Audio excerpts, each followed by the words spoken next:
दोस्तों ये कहानी का पार्ट तीसरा है। अगर आपने इससे पहले के पार्ट नहीं देखे तो हमारे चैनल पर जाकर देख सकते हैं। मेरे पापा के एक्सीडेंट होने के बाद वह कमरे में ही बने रहते थे और अपने आप को बहुत ज़्यादा बीमार साबित करते थे। एक दिन मैं अपने पापा को पास के पार्क में टहलाने के लिए ले गया।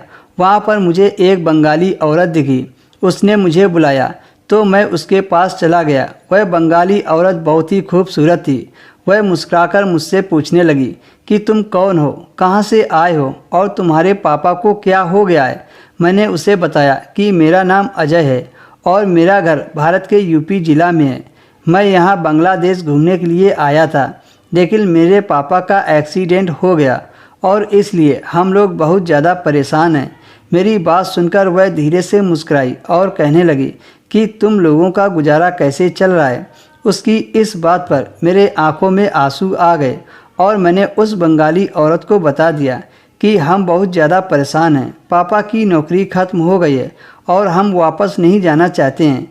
मुझे यहाँ पर कोई काम भी नहीं मिल रहा है क्योंकि मैं अभी 12 साल का हूँ और यहाँ पर 18 साल से पहले किसी लड़के को काम पर नहीं रखा जाता है।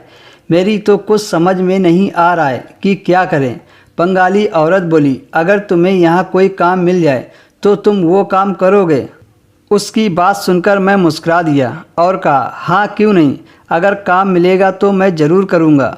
और वैसे भी घर जाकर भी गुजारा नहीं होने वाला है, इसलिए मैं खुद यही चाहता हूँ कि 6 महीने तक मैं पापा की सारी जिम्मेदारी उठा लूँ।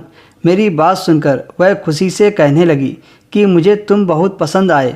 मुझे तुम्हारे जैसे ही किसी लड़के की तलाश थी जो मेहनत से जीना चाहता हो और अपने घर वालों के लिए कुछ भी करने को तैयार हो। मैंने उस औरत से पूछा कि क्या आपके पास कोई नौकरी है। उस औरत ने मुस्कुराकर कहा, हाँ मेरे पास तुम्हारे लिए एक नौकरी है जिसको करने के बाद तुम्हें खुशी भी होगी और पैसे भी अच्छे मिलेंगे।